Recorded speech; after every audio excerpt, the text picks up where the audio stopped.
Welcome to the Bitcoin Source, your essential podcast for all things Bitcoin. I'm Dadu, your host for today's thought provoking session. We're thrilled to have with us Roger Huang, a distinguished writer and thinker in the realm of Bitcoin. Roger's journey began back in 2013, diving deep into the intricacies of Bitcoin and its transformational potential.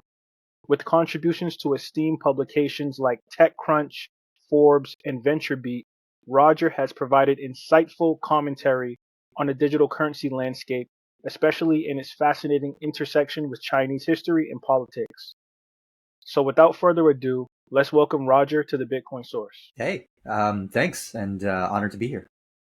Likewise. So Roger, this is your first time here. So let's start from the beginning. You've been involved with Bitcoin since 2013, a time when it was still relatively obscure. What initially drew you to Bitcoin, and how has your perspective on it evolved over the years? Yeah, there's been a lot of changes. Back when I was in 2013, I was still in university doing economics, and what drew me to Bitcoin initially was just a sense that something was wrong with just the way economics was working. Um, that was an easy thought to have because that was right after 2008, 2009, the Great Recession. And as it turns out, Satoshi was having those same thoughts. They just ended up building something very meaningful, Bitcoin, because of it. Um, so what initially really drew me in was just this idea that, hey, this seems like something new, a new technology that can help people actually be autonomous, can control their own financial destiny. And at the time, I was probably very naive, but I was incredibly incensed at like just the fact that, oh, you had this like big market failure, and the way to solve that is by giving the money back to the people who caused the failure in the first place, right? And so that's what started drawing me into Bitcoin. But it's just there's been so many evolutions. Then you had the 2017 phase with like all the altcoins really coming out. Then you had everything, and so I think my perspective on Bitcoin hasn't really changed in the sense of the purpose of it or like the initial reason why I was attracted to it. Really, the sense that there was something wrong with the system and there were things that Bitcoin could help fix or make better. But I think that now that we've seen all the cycles and everything, one thing I should say is I was never really that interested as much from an investing perspective, maybe to my regret. I was always trying to figure out like what are the different use cases, solutions, like how can people use Bitcoin really as a tool for their freedoms, right? And so I think as time has gone on, you've obviously seen a lot of investing sophistication. And now I'm actually really excited because I think you're starting to see more and more people use Bitcoin as a tool, use it as an asset, use it as an alternative for themselves. So yeah. Bitcoin is just a weird kind of digital asset because, if you've been in this cycle for a few epochs at this point, you've pretty much seen everything from the whiz kid new person on the block to the person that, was complaining that they didn't get in early enough. And just to hear you talk about, you didn't look at it from an investment perspective, you were more curious about how it could actually change the world. I kind Yeah. of commend you for that because so many people initially, when they look at an investment, they're trying to see how they can double it or profit off of it. And especially with the market right now, with the price kind of soaring, ETFs are here. A lot of people are coming into the space looking at it from that lens, and they're not looking at it from the lens of how does this profound understanding or analysis of Bitcoin create this broader context of not only like a state driven technology, but also this open source innovation that could really help millions of people or potentially billions of people to not only change the way they look at finance, but just change the way that we interact as human beings peer to peer. So I commend you, Roger, for that 100%. Yeah. I just want to say like the part that really interested me from the beginning was money without the state, right? And as it turns out in China, that also, while I was kind of struggling around with that a little bit, growing up in Canada, there were a lot of the initial, Chinese entrepreneurs who built like some of the largest Bitcoin businesses, Bitmain, you name it, any of the mining pools, the exchanges, and everything related to that, Binance. Like they were also struggling with that as well. And quite a few of them, or in fact, many of them, thought of the investment angle and were trying to make money out of it. But there are and still continue to be a lot of them who think about what it means to have money without the state. And I think like that part has always been the most appealing to me when I think about like the system Yeah. itself. And I think that a few people are sharing that interest, and I feel that more and more people are using it in that way, right? So that makes me happy. Yes. And I want to talk about Bitcoin and Chinese history. And what I mean by that is, Yeah. and I said this to you off air, is that China, at least from a first world being in the US perspective and being in Bitcoin since 2017 and kind of seeing the ebb and flows of how this protocol works, I remember very vividly of China quote unquote banning Bitcoin and Mhm. the US kind of having this like invisible competition with China on an economic scale, on an innovation scale, and naturally you would think about Bitcoin in that sense. And in your book, Would Mao Hold Bitcoin? You explore the intersection of Bitcoin with Chinese history. Can you share some insights on how historical principles of Chinese governance and finance might intersect with the philosophy of Bitcoin? Yeah, I think that in order to really understand this really unique position where you have China was where the largest Bitcoin businesses grew. It was where all the Bitcoin mining hash was for the longest time, right? And there were so many entrepreneurs invested in that. So why were the Chinese people so interested in Bitcoin in the first place, right? And then why was the Chinese state so hell bent on banning it? And we'll talk later on, I think, about exactly what that means, why people are still buying Bitcoin and everything related to that. I think there's two or three threads in Chinese history that you have to unpack a little bit more to understand that fully. The first is that China has had fiat currencies for probably the longest period in human history, since at least the Yuan dynasty. Um, and that means that China has been through more inflationary cycles than any other country or any other nation state entity. Um, when you look at that, you start to understand how inflation is such a unique force in Chinese history. Just because China was also the first entity to give itself the power and the privilege to actually just kind of print money at will. And so the first time this happened, the Yuan dynasty, is actually why the Yuan dynasty fell to the Ming dynasty. Um, and most people don't know this, but it was also a large reason why the communists won in the first place. It's why Mao was able to take over so many cities. Uh, a lot of people, I think, in the West have the example of Weimar Germany, where you have these like wheelbarrows of just cash, worthless cash. You had the same exact thing in Shanghai in the 40s, and what ultimately ended up happening was the Communist Party under Mao went from this, you know, rebel party and into a governing one party rule that has been established for the last 70 years or so. Um, so I think just how meaningful inflation has been as a force. It was also one of the reasons why, not certainly not the only reason, but one reason why the Tiananmen Square protests happened was because after uh, liberalization of price reform, there started to become incredible amounts of inflation in the Chinese system.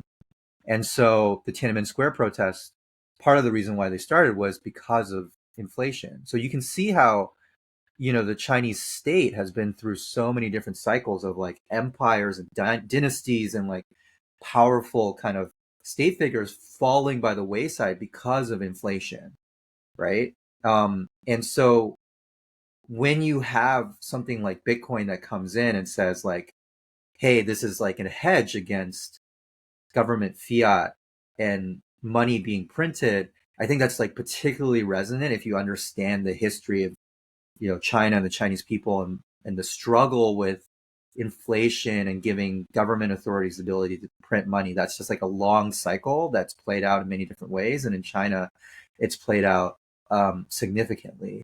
And the second thread I'll unpack a little bit. There's like definitely many threads, but the second thread I'll tease a little bit.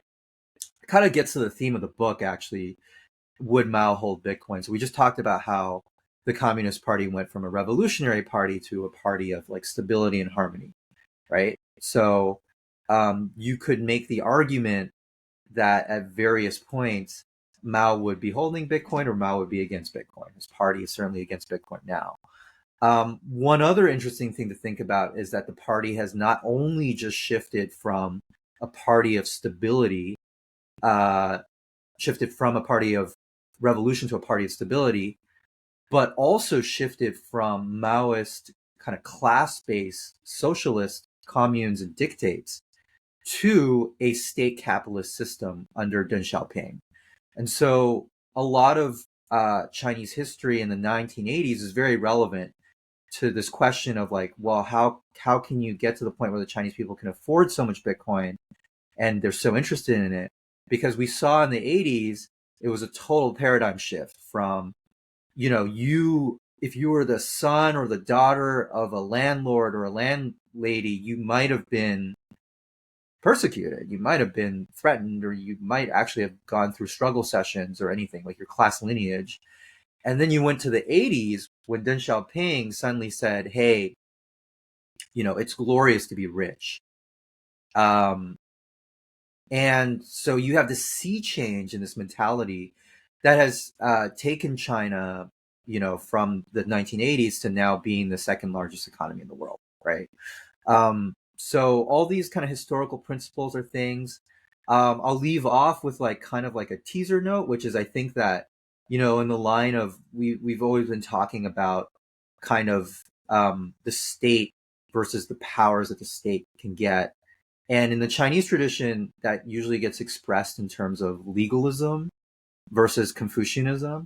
The distinction being that Confucianism is about a harmonious ruler inspires a harmonious society. Legalists tend to think that the government has to actually intervene very actively. The first emperor in China was a legalist and was very big on burning authors alive and all this other stuff, because the ends justify the means for legalists, right? And I think this is like an ongoing debate. You kind of see this reflected in different spheres of thought. In the West, I think, the traditional is kind of like Nozick versus like so basically like libertarianism versus like the establishment of the state. In China, there's been like a long-standing tradition of like, should it be up to like the people to become harmonious in a bottoms-up kind of way, or should it be up to a government to top down and use all the tools of control and repression? So I think these are kind of like the themes of governance and principles I think about, and they help explain why Chinese people are so resonant, or some of them were, with Bitcoin. We're thrilled to bring you the exclusive Bitcoin Source podcast merchandise collection. Designed with our dedicated community in mind, our collection features high-quality apparel and accessories that embody the spirit of innovation and community that our podcast represents. Imagine a world where your passion for Bitcoin shines, not just online, but in every step you take. Introducing the Bitcoin Source Podcast's exclusive merchandise line, where fashion meets your favorite cryptocurrency. From sleek tees to cozy coffee mugs, our collection is designed for the true Bitcoin believer. Diverse, vibrant, and absolutely eye-catching. Witness our community come alive as enthusiasts just like you flaunt their style, making a bold statement without saying a word. Why choose the Bitcoin Source merchandise? It's simple. Our unique designs are inspired directly by our podcast, created with top-quality materials for durability and comfort. Plus, every purchase supports our mission to deliver the content you love, fueling the Bitcoin movement and our community. Every piece you wear is a conversation starter, a story to tell, a step closer to the future of finance. Visit our store today and find your perfect piece of the Bitcoin source. We're your support for the podcast and the broader Bitcoin movement with pride. Thank you for your continued support and happy shopping. Yes, there's a lot to unpack there, Roger. And I know that you, as an author, you being well versed in Chinese history, I kind of wanted to pick your brain on something where, from a Bitcoin perspective, I remember China banning Bitcoin, or I have a question about that later, where that's kind of like a nuanced thing. But, um, when people say, if you want to see where China's headed or where America's headed, look at China. At the same time, Hong Kong in particular is like this separate beast, this separate entity from China itself, the mainland. And I wanted to hear your perspective on how do you feel about these large scale demonstrations, whether it was the 2014 protests, 2019 to 2020 protests, which weren't really based around economics, at least the most recent one, but you kind of see this clampdown of government control where Chinese people are trying to rise up from the bottom up, like you mentioned, and you just see the government kind of suppressing that in conjunction with people's finances, social credit, things like that. So, what is your perspective on Hong Kong, and like, do you really feel like that is like a completely separate entity from the mainland China? Yeah, Hong Kong is an entire subject in of itself, right? Probably do like an entire podcast on that. But let's back up a little bit, set a little bit of context for people. So the first thing is that Hong Kong is governed by mainland China under this system called one country, two systems. And the idea is that Hong Kong is administered by the central government, but still has like local elections, still has elections for the chief executive and other positions. Now, it was always anticipated 2047, which is 50 years after the handover of 1997, that that kind of like compromise would kind of be squeezed together, or like it was left a little bit ambiguous. But the idea was that the United Kingdom handed over Hong Kong to China in return for a guarantee that for at least 50 years, Hong Kong would still have the ability to have local governance, local elections, and things related to that. The protests in 2014, they really stemmed from this idea of universal suffrage that was promised to the Hong Kong people, but not delivered on fully by the central Chinese authorities. And so, for example, the elections for chief executive, they have like these weird things called functional constituencies, and don't want to get too much into the details, but essentially there are ways for the central government to punch above their weight. So it's not really like one vote, one person. If you are in an industry that's like favorable to the mainland, you can like have your vote represented by what's called like constituencies. And so there are ways to like rig the system. So for example, the Chinese government, the central government usually advances and vets the nominees for chief executive, has started doing that for members of the legislative council as well. And so that's kind of like the protest came out of the sense that, hey, like we were promised the ability to govern locally. And I don't think that's happened. I mean, there was like specific reasons. There was like the Chinese government was trying to force like a new education, like curriculum. And, there was student leaders who were rallying against that. But I think the gist of it was that there was this like injustice that happened. Now Hong Kong, as a result of what has happened in the protest, is becoming more and more like the mainland in meaningful ways. And I'll give like a really specific, tangible example of this. Essentially what happened was that there were these national security laws that were passed through kind of a backdoor. And so now you can get arrested under Hong Kong laws for acts that previously you couldn't get arrested for before. And this has applied to people who were legislators, politicians who are running kind of like nomination campaigns, activists, or even anybody who funds. Like I've seen people like not fund Substacks anymore that are based in the United States because they could get penalized under the law for doing that, for like supporting someone else writing about Hong Kong issues outside of Hong Kong. And so after that, things have quieted down, I guess you could say, from a political standpoint. I mean, sadly so, I think. There was, I think, meaningful protests that were meant to express a lack of universal suffrage. And instead of delivering on universal suffrage, the Chinese central authorities have decided to impose state power and repression to kind of put in their own version of the system earlier than what they promised under international law. I think it speaks to two things. One is that, the Chinese state can't necessarily trust them to do what they will say. And second is that the Chinese state is, I think, thinking about issues like Hong Kong in the lens of national security. And so they are imposing the same philosophy, which is that if you're against the grain, even if it's just like you're trying to express it through free speech or free expression, that is something that will get more and more punished. And the specific example I'm going to bring up is that there used to be, in the largest Mandarin language commemorations for Tiananmen Square, used to happen in Victoria Park in Hong Kong.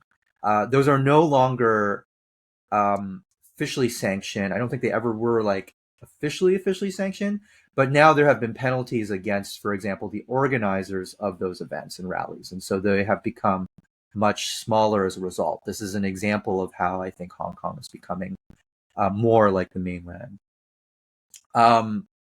The implications with Bitcoin are really fascinating. Like I was there after the Umbrella Revolution. I was there for periods of time, and I was doing a lot of research. I also wrote a couple bylines. I think the obvious angle would have been like, hey, are the protesters using Bitcoin? By and large, I don't think they were, by the way. But it was interesting because I think a lot of the reasons for why you would use Bitcoin kind of like came up as part of the Hong Kong protests. Like, for example, they were freezing bank accounts of prominent politicians for crimes that, you may or may not think were roughly equivalent to something in like Western statutes, for example, right? So like just running a nomination campaign or running a referendum or something like that could be considered subversion of state. There actually, a lot of the protesters were using or thinking about privacy a lot. They started using VPNs. Nostr got really popular in Hong Kong. Actually, it was Damus was like the #1 app in Hong Kong for a while, along with Signal and like a couple of other apps. A lot of people started using VPNs. I wrote about that actually, just like how to use a VPN in the setting. So there are these things called octopus cards, which are kind of like a public transit pass. I don't know if, anyways, like people stopped using them because there was a fear that like the government, which has been using that in the past, was using that to track people's movements, right?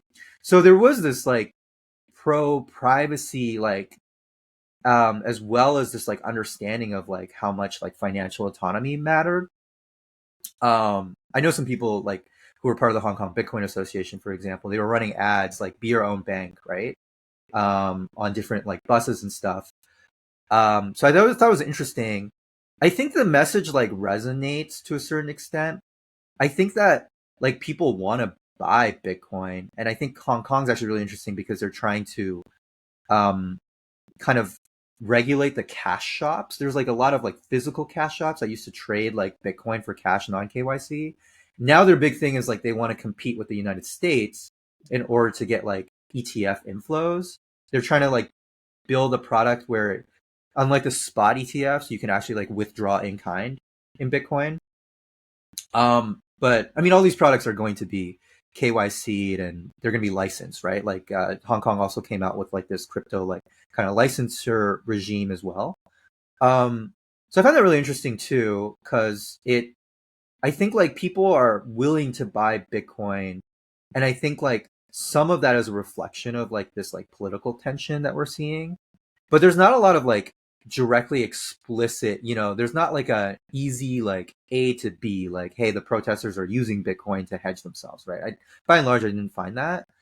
There are some non-for-profit organizations that are now looking into it because of, I'm mentioning to you some of the reasons, some really good reasons to look into it. But there wasn't necessarily that A to B, but what we do know is a lot of Chinese people are trying to buy Bitcoin, right? Whether that's ultimately through like a license exchange, whether that's through like the cash shops that we mentioned, whether that's through OTC trading desks, or whether that's through, anywhere else. There is that demand if it's an ETF product or something. And we have to ask ourselves, like, what is that demand born out of? I think recently the fact that the Chinese economy and the fact that Hong Kong has become like less appealing as a place to invest because of the way authorities have handled political unrest is an interesting way to think about it. So anyways, could go at length about Hong Kong. I've written different bylines about it. I've done a lot of research. I have a lot of friends who have gone through Hong Kong. I was there for periods of time. But I guess we can end it through there for now. I don't know if you have like any other questions. Hey there, fellow Bitcoin enthusiasts. We just wanted to take a moment to appreciate you for tuning in to the Bitcoin Source, a Bitcoin conversation. Your support means the world to us as we dive into the exciting world of Bitcoin, blockchain, and all things cryptocurrency. If you've been enjoying our content, don't forget to hit that like button. It's like a virtual high five that keeps us motivated. And hey, sharing is caring. If you know someone who'd geek out over Bitcoin as much as we do, hit that share button. Finally, if you want to stay up to date with all our latest episodes and insights, make sure to hit that subscribe button and ring the notification bell. You won't want to miss a single update. Thanks for being a part of our community. Keep exploring, and remember, the future is decentralized. Now back to the episode. Yeah, tons. I just find it really fascinating. I just find China fascinating, Hong Kong fascinating, and it's just rare to get someone that really has that boots on the ground experience. But in light of that, people are so terrified of government control, CBDCs, especially in the West. And I wanted to talk to you about digital money versus Bitcoin. And China in particular has this huge development of a digital currency. How do you see this state-driven digital currency contrasting with Bitcoin, particularly in terms of control, privacy, and global economic implications? Yeah, incredibly different. I think the first thing to start with is that China is the originator of central bank digital currencies, really one of the first states to attempt an initiative since, I believe, 2014, their digital currency initiative for the People's Bank of China. And it's trying to actively export these standards, whether that's through, there's this thing called the M Bridge, where they're working with other central banks, including the United Arab Emirates. There's also, they're working with different bodies like the Bank of International Settlements to try to like set standards for other countries to follow, right? You have the e-Naira from Nigeria. I think they're looking very closely at what's happening with the ECNY. Let me talk about two things. First, Bitcoin is incredibly different from central bank digital currency. Bitcoin, your keys, your autonomy, central bank digital currency. I mean, it's just basically a ledger that is controlled by the central bank at the end of the day. That has kind of two implications in China. One is from a privacy standpoint, there is effectively not many ways to transact in privacy. The Chinese central bank has always said they want controllable anonymity. The way they've done that in practice is they've issued kind of like these hardware cards where you can kind of put small tester amounts. The smallest tier of access to like the phone app version, which is probably the version most people would use, is you have to provide a phone number. And the thing in China is that if you have a phone number or SIM, that has to be registered with your ID. So every payment by default is KYC on a central bank digital currency.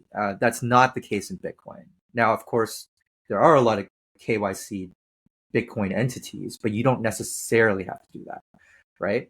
So it almost flips the privacy paradigm of Bitcoin on its face. Like, so the individual transactions are like basically not private, because if the state wanted to, with enough, like they have all the associated data ready with the system, right? To be able to trace down who you are. Like they have your state ID. It's just a matter of whether or not they want to access it or not. With Bitcoin, it's the opposite, right? Like you just have like an address that might be associated with just like an IP address, but all your transactions are public. The thing with a central bank digital currency is that's not the case. Like we don't have a feed, so we don't know, aside from the central bank's proclamations, how many people are actually using this digital currency, how are they using it, and what are they using it for.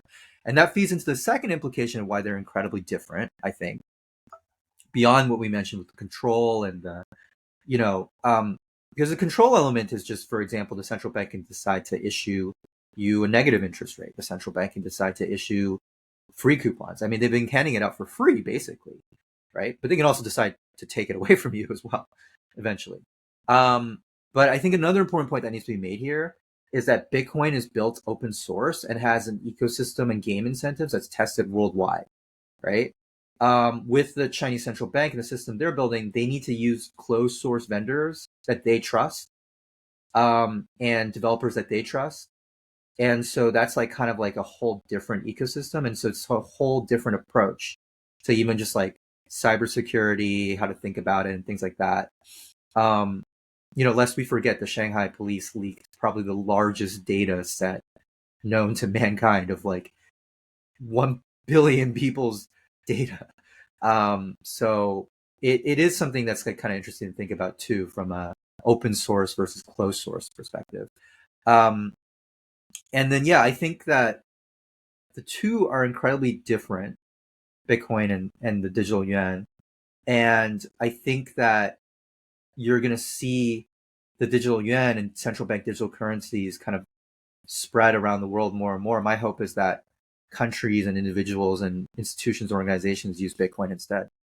Yeah, it makes sense. And, America, there's been a few state governors that have banned it or tried to suppress it. There's some other people that are like for it. I personally think like, the bill that Elizabeth Warren is trying to push is kind of pushing that narrative in tow with CBDCs, but only time will tell, of course. Roger, so I want to talk about China being this hub for tech giants, right? Yeah. Considering the influence of Chinese tech giants in the global market, what impact do you think they could have on Bitcoin and the broader cryptocurrency ecosystem? Yeah, I'm going to try to keep this answer short. I think for most of the software players, it's going to be a tit for tat. Like the States is going to try to ban like Douyin and TikTok or whatever, and then, or even WeChat maybe someday. I don't know. I know Trump had proposed that. And then China is going to ban all the domestic, like they've already banned LinkedIn and like a whole bunch of different apps. And so there's like this fracturing of the internet, which I think like Nostr and Bitcoin could play a role in bridging, because you could see like probably the American government's going to have some thing where like you can't accept like digital yuan in the States, and then China is going to have a thing where you can't accept like Bitcoin basically, or it's not officially sanctioned. So like the two systems aren't going to talk that well. So I don't think the software giants really play a role in that, besides being like obvious targets to be banned. Early on, like some of them actually bought Bitcoin pretty early, but they're way past that point. So I think with the software companies, I think the fact that China is like a hardware manufacturing hub, or was, I had a lot of companies that originated the IP for the ASICs. I mean, they're working with Taiwanese foundries like TSMC, but the fact that they are Chinese controlled companies is still going to play a really important role in Bitcoin's trajectory. Like, for example, if there are tariffs on hardware coming in from, you could say, like Chinese controlled companies, then that will be a major issue for American public miners and things like that. But yeah, that's kind of how I think about it. I don't think there's going to be like a crazy amount of effect from like a ByteDance or something like that, aside from the fact that I think that they're going to be obvious bait for like bans for bans. Great answer. Great answer. Speaking of, bans or things along those lines, this is definitely the elephant in the room, and I wanted to pick your brain on this one, Roger, which is this infamous Chinese Bitcoin ban. And the Chinese government has taken this tough stance on cryptocurrency related activities. Many believe that crypto was outlawed in China, yet the crypto trade is still very much alive in the country. How is that possible? Which one's the best crypto asset? Well, Bitcoin's the best crypto asset. Okay, what's the second best? There is no second best. There's no second best crypto asset. There's a crypto asset. It's called Bitcoin, right? Right? There's no second best, okay? But take all your money, buy Bitcoin, then take all your time, figure out how to borrow more money to buy more Bitcoin, then take all your time and figure out what you can sell to buy Bitcoin. And if you absolutely love the thing that you don't want to sell it, go mortgage your house and buy Bitcoin with it. And if you've got a business that you love because your family works for the business that's in your family for 37 years and you can't bear to sell it, mortgage it, finance it, and convert the proceeds into the hardest money on earth, which is Bitcoin. This channel is for education purposes only and is not affiliated with any financial institution. This is not financial advice. Don't forget to like the video and subscribe to the channel. Now back to the episode. Yeah, I mean, you can't really ban Bitcoin. I mean, unless you like shut down, I guess, your entire internet or certain protocols. I mean, that's the short answer. The long answer is that China's ban on Bitcoin is a little bit more subtle than people think. I mean, there's a Bitcoin mining ban. There is a exchanges ban, right? If you use Bitcoin like currency, that is typically frowned upon in the courts, and your Bitcoin will be seized by the court. But if you actually own Bitcoin, it's an asset. I think this has come around several times. I think maybe Justin Sun, one of my this is an aside, but not necessarily my favorite person, but whatever. He's tweeted about it too. You have these like conflicts, like the court system is protecting Bitcoin, and in that sense, like I think basically the court system takes its cues from the regulators. The regulators in this case are like SAFE, which is the agency responsible for foreign currency trade and capital controls in China. There's the People's Bank of China. There's like a whole litany of like different like state financial regulators and everything like that. And what they've consistently ruled is that, you know, if you hold Bitcoin and you hold it as an asset, that's just like your asset, and that's protected by the Chinese legal system. So if you hold Bitcoin, the state is not going to try to like seize it from you unless you use it like a currency. So unless you're like actually spending it in a way that's like currency. That's actually what the Chinese government seems to be most concerned about. So holding Bitcoin itself is not illegal. I think what's ended up happening is like a lot of people just buy Tether through like various different ways, and there's like different ways of doing that without like an exchange. There may also be people selling Bitcoin directly. So people are like really hard to nab because like people are just trading with each other, and like there's like over the counter desks, and there's like cash shops, right? There's like formal ways of doing this. So you have like a really large amount of money.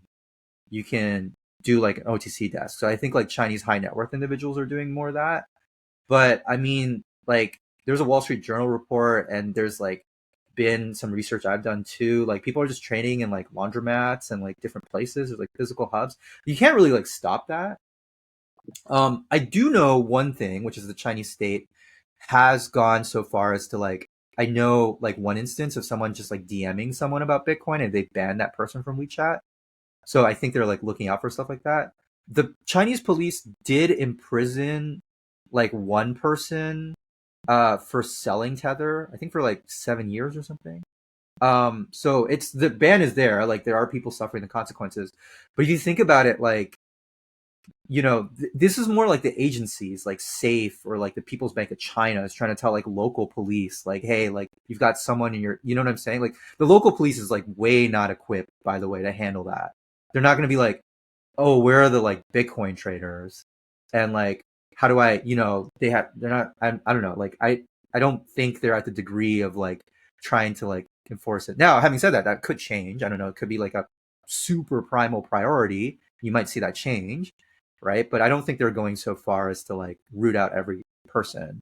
And yeah, I mean, again, Bitcoin is really resilient and hard to censor and hard to block, because at the end of the day, it could just be two people in the shop just trading like cash for like keys, right? Like, yeah, can't really stop that.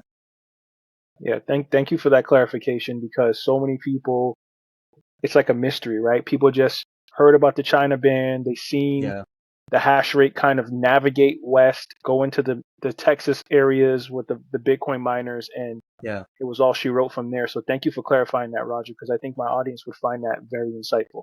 Yeah, and I would say there's also tons of people. I think, it's obviously really hard to trace, but basically, if you go by the theory that most Tether trade is from China, because basically what happened during the exchanges ban is all the yuan, all the renminbi trades for Bitcoin faded to nothing because that was just like illegal. There was no like fiat on ramp, off ramp that would like declare that trade was happening, right?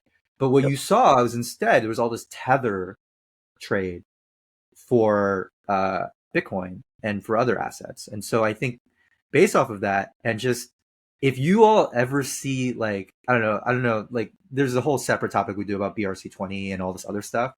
But if you see the people who are actually pumping those bags of those assets, I think it's mostly Chinese people because they're all like talking in Mandarin.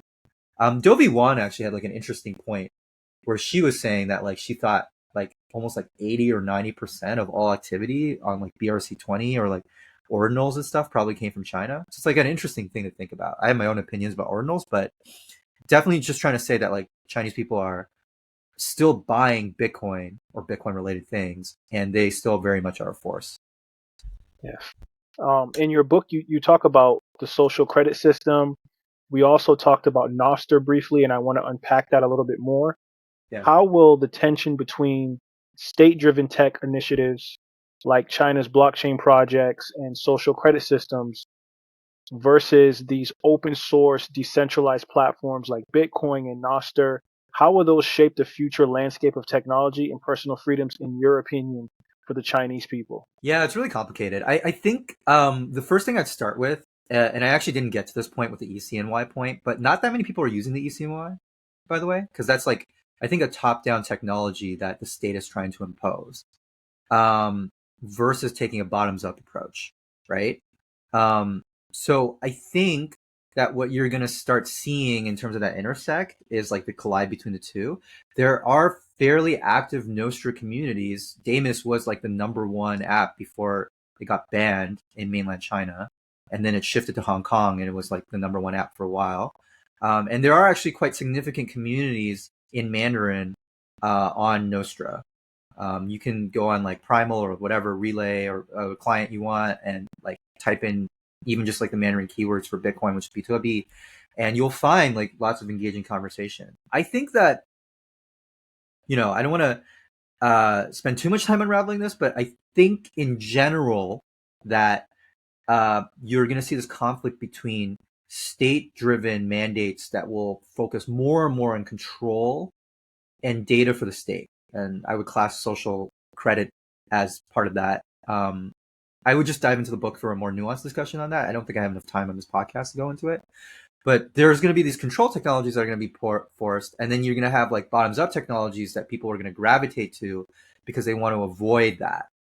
So, for example, using end-to-end encryption, using VPNs, using Bitcoin, using Nostra. And it'll be interesting to see kind of how that plays out. In China, it's certainly played out already to a certain degree. Yes, I agree with that. I think that that's a great take, and a lot of people will be able to use that to see how this thing unfolds as time goes on. Obviously, when your book drops this summer, it's going to be very insightful. I can't wait to read it because, the Chinese government and just the approach of China and Bitcoin has been this battle back and forth. Like you've seen the TikTok ban, you've seen some of these other things where the U.S. is like responding to China and China's responding to the U.S. and somehow Bitcoin is being like wedged in the middle there.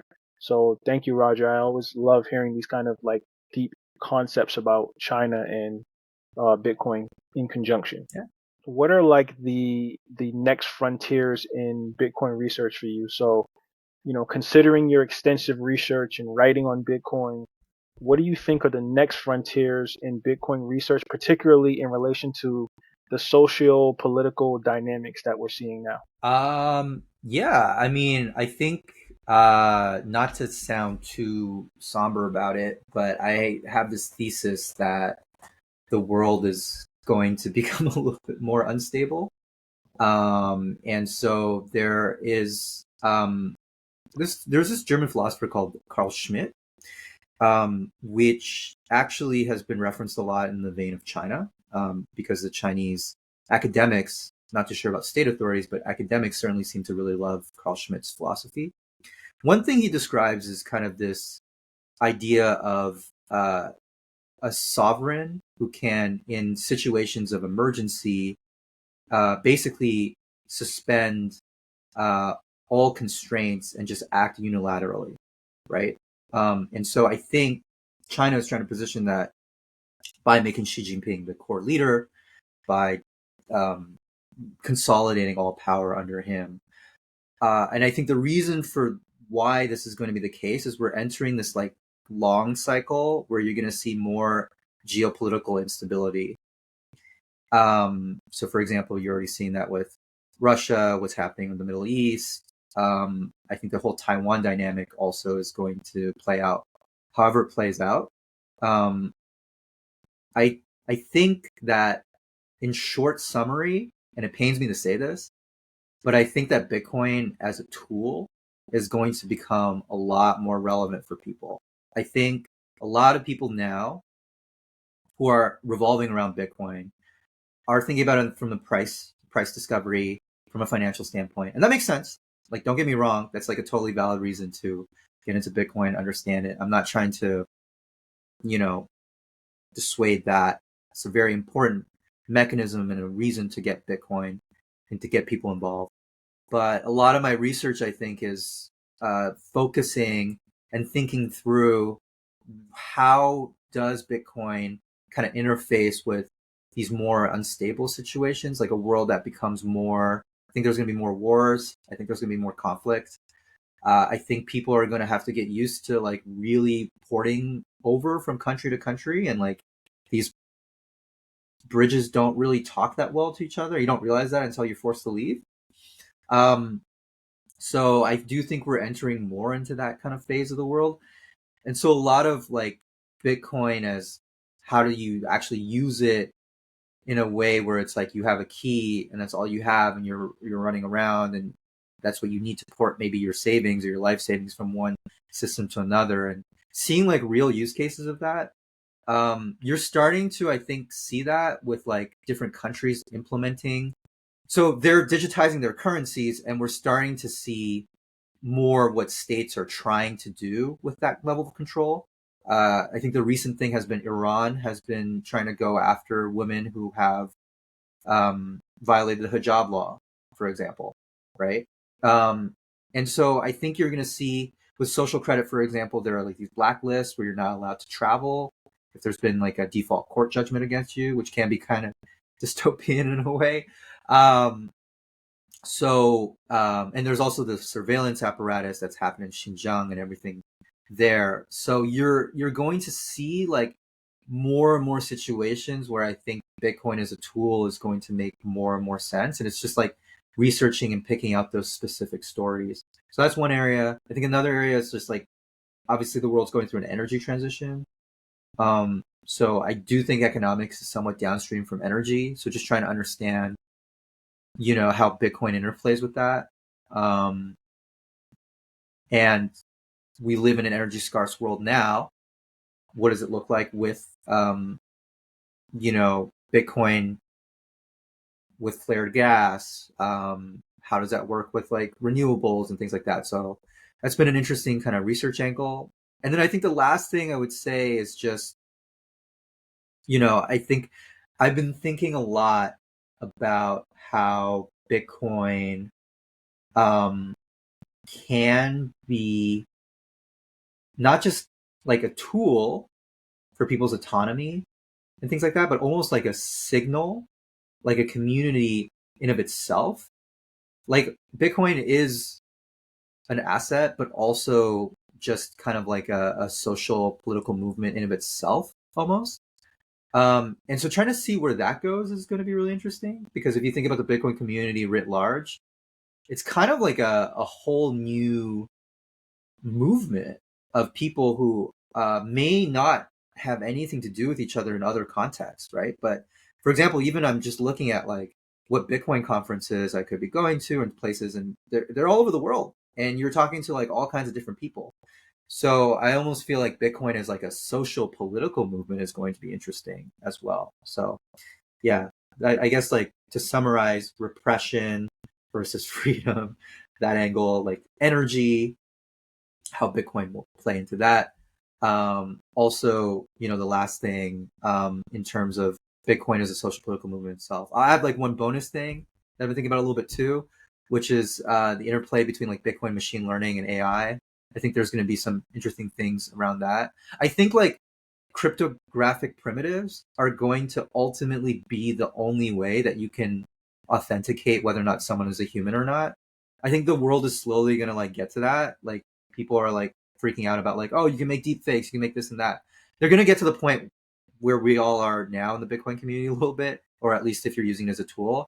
Like you have your own SSH keys, you have your own keys. Like you can verifiably prove that you own something, a UTXO, or that you are a person through cryptographic primitives. And I think that's going to matter more and more, because you're going to want to know who is human and who is not for like a number of different reasons. And I think that's going to be an interesting research angle as well. So I guess I gave you 4.